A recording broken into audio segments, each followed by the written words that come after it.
말로 다 표현할 수 없는 것들, 이란 제목으로 첫 번째 말씀을 전하겠습니다. 본문을 보면 즐거움, joy를 꾸미는 헬라어 형용사 두 개가 있습니다. 말할 수 없다, inexpressible과 영광스럽다입니다. 하나님이 피조물 중에서 사람에게 주신 것이 언어입니다. 동물들도 의사소통을 하지만 사람의 언어와는 비할 수 없습니다. 그렇게 사람에게만 언어 구사 능력이 있는데요, 그 언어로도 다 표현을 못합니다. 예를 들어서 내 자녀의 목소리를 설명해서 다른 사람이 구분할 수 있게 하라. 안 됩니다. 들으면 알지만 자녀의 목소리를 다른 사람에게 설명해서 그 사람이 여러 목소리 중에 자녀의 목소리를 구분한다 할 수 없습니다. 곧 자연 세계에서도 인간의 언어로 다 표현을 못하고 영적인 세계에서도 다 표현을 못합니다.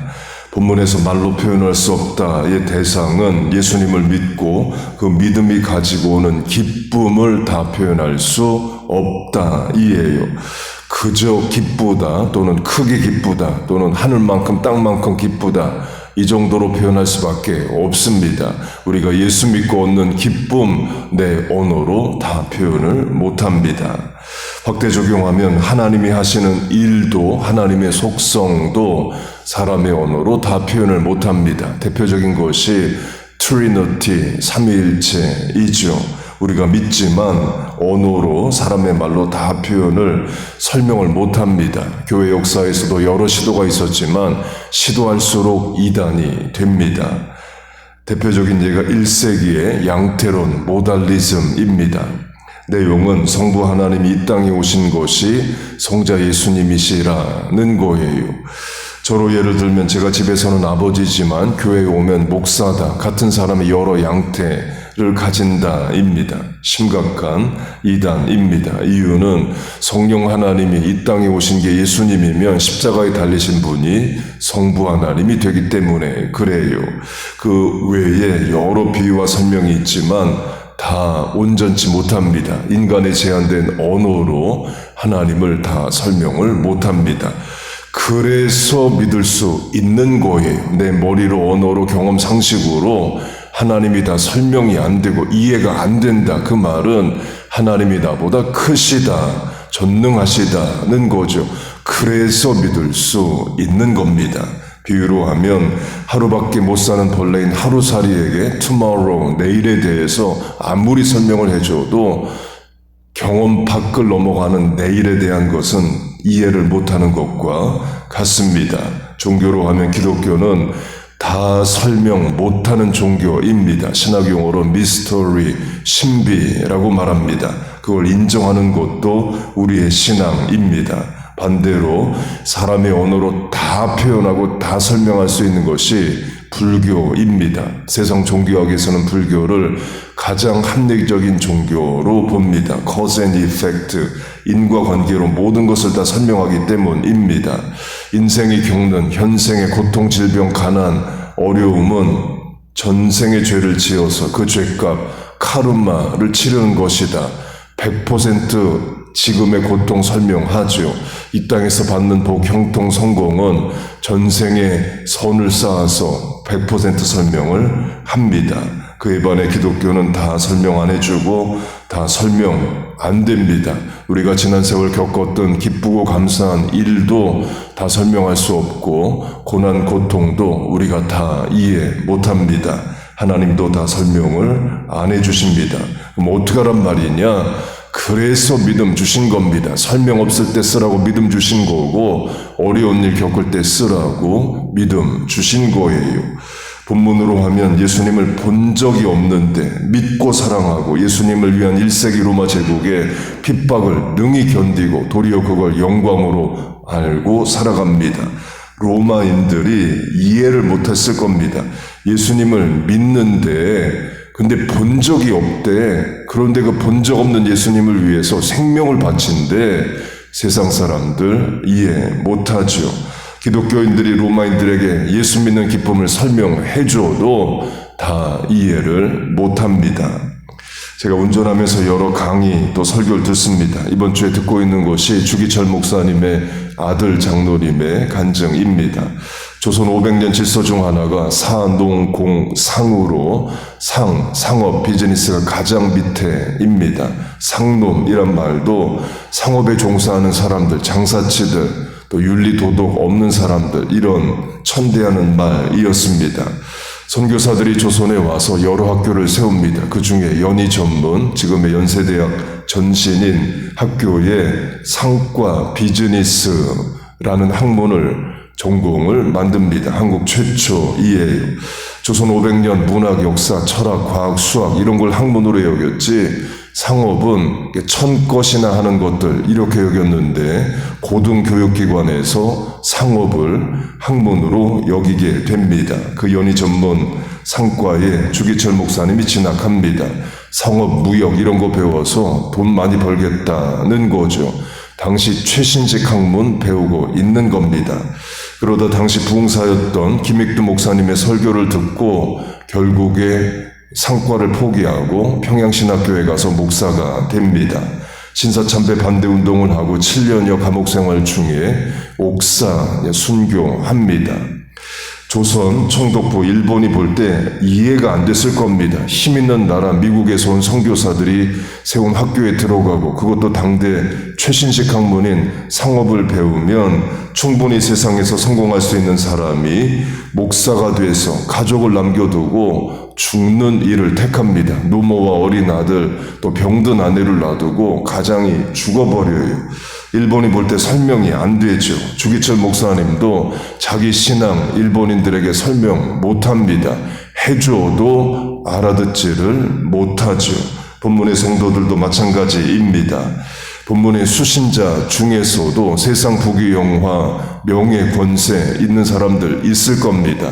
그거 다 포기하고 예수 믿고 기꺼이 순교하는 성도들이 있어요. 그러면서 기뻐하고 영광스러워합니다. 예수님을 위해 살고 죽을 수 있는 것을 감사해요. 그걸 본문의 표현으로 하면 inexpressible, 말로 표현할 수 없는 즐거움으로 기꺼이 감당을 합니다. 세상이 알 수 없는, 설명할 수 없는 일인 거죠.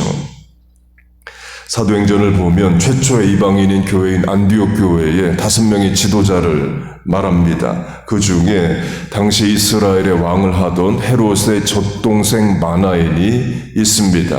어릴 때 헤롯 왕과 어머니든 유모든 같은 젖을 먹고 자란 자라는 거죠. 그 말은 얼마든지 부귀영화를 누릴 수 있는 사람이라는 겁니다. 그러나 예수 믿고 안디옥 교회의 지도자로 살아갑니다. 안디옥 교회가 처음에는 바나바와 바울을 선교에 보냈고 나중엔 둘이 갈라져서 따로따로 보내는데 결국 그 일을 돕고 후원하는 일을 마나엔이 했을 겁니다.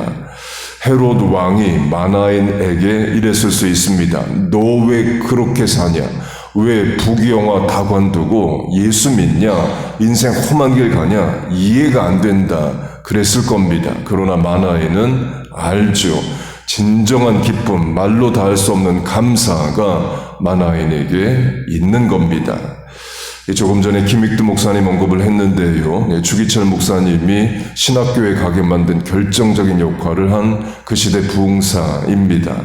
이분이 남대문교회에서 목회를 했습니다. 또 남대문교회에서 목회를 한 분 중 하나가 이재형 목사님입니다. 철종 왕과 오촌 관계이고 고종과도 같이 공부했던 왕족이고 풍기 군수로 군수까지 했던 분입니다. 그러다 당시 천민에 해당하는 마부, 말 끄는 사람에 의해 전도를 받고 예수를 믿습니다. 그리고 왕족 군수 지위를 다 버리고 평양신학교에 가서 공부를 하고 목회를 했습니다. 고종과 철종이 이해가 안 됐을 겁니다. 그래서 오촌인 이재영 목사에게 철종이 말을 한다면 이랬을 수 있죠. 너 왜 그렇게 사냐? 왕족의 지위, 군수의 자리 다 버리고 왜 예수 믿고 목회하냐? 이해가 안 된다. 그렇게 말을 했을 겁니다. 그러나 그 목사님은 알죠. 예수 믿는 기쁨, 감사, 영광을 압니다. 그걸 철종 왕에게 이야기를 해줘도 철종은 다 이해를 못합니다. 우리도 마찬가지이죠. 불신자 가족 친구들이 볼 때 이 시간에 교회까지 와서 기도한다 이해 못합니다. 주일에 한번 교회 가는 거 이해하겠지만 평일 새벽에 교회까지 가 있냐 이해 못하죠. 그러나 우리는 압니다. 귀하고 귀하다 할 사람이 없도다. 이 시간 예배할 수 있어, 기도할 수 있어 기쁘고 감사해요. 여러분 믿습니까? 지난주에 단기 교회 선교로 18차 남미 선교 제2차 콜롬비아 선교를 갔습니다. 페루에서 12번 같은 선교사님에게 갔었고 선교사님 은퇴하면서 볼리비아 선교를 하게 됐습니다. 볼리비아 선교사님이 올 여름에 한국 간다고 못 온다 해서 급하게 콜롬비아를 찾아갔습니다. 페루 선교사님의 경우 사모님이 이화여대 의대를 나온 의사, 산부인과 의사였고 콜롬비아 선교사님의 아내는 서울대 의대 졸업 의사입니다. 예나 지금이나 의대 졸업했으면 일정 수준 이상의 삶을 한국에서 살죠. 다 버리고 남미에서 선교사 합니다. 가족들 이해 못할 겁니다. 한국에서 편하게 살지. 남편이 목회하면 목회하라고 하고 너는 의사하면 되지. 왜 남미까지 가서 하냐? 이해 못할 겁니다. 그러나 그분들은 아는 거예요. 하나님이 왜 내게 직업 전문성과 기술을 주셨는지 아는 거고 그걸로 하나님을 위해 일하고 사는 기쁨을 알고 있는 겁니다. 우리도 압니다. 예수 믿는 기쁨, 영광, 감사 말로 다 할 수 없다. 심장 터질 듯한 기쁨, 감사 인간의 언어로 표현할 수 없다. 하나님이 주신 은혜 다 설명할 수 없다. 그 기쁨과 즐거움과 영광을 우리에게 주신 하나님을 찬송합니다. 그걸 부모님, 배우자, 가족에게도 자녀에게도 주시기를 바라요. 남은 인생 그 하나님 찬송하고 즐거워하고 예수님 영광스럽게 즐겁게 여기고 살아가는 우리와 자녀 교회 되기를 주의 이름으로 축복하고 축원합니다. 아멘. 기도하겠습니다. 하나님 아버지, 예수 믿는 기쁨, 하나님 섬기는 즐거움, 영광 주심을 감사합니다. 인생을 불러 새벽에 기도하게 하시고 하나님을 위해 살고 일하게 하심을 감사합니다. 그 기쁨, 그 즐거움, 영광 가족에게도 주시고 전도 대상자들에게도 주시옵소서. 하나님 새벽에 기도할 수 있어 감사합니다. 이 시간 귀하고 복된 줄로 믿습니다. 하나님 이 자리에서 하나님을 위해 외치고 부르짖은 기도에 간구하는 인생의 계획에 사명 감당을 위한 능력을 구하는 소원에 응답하여 주시옵소서. 예수님의 이름으로 기도하옵나이다. 아멘.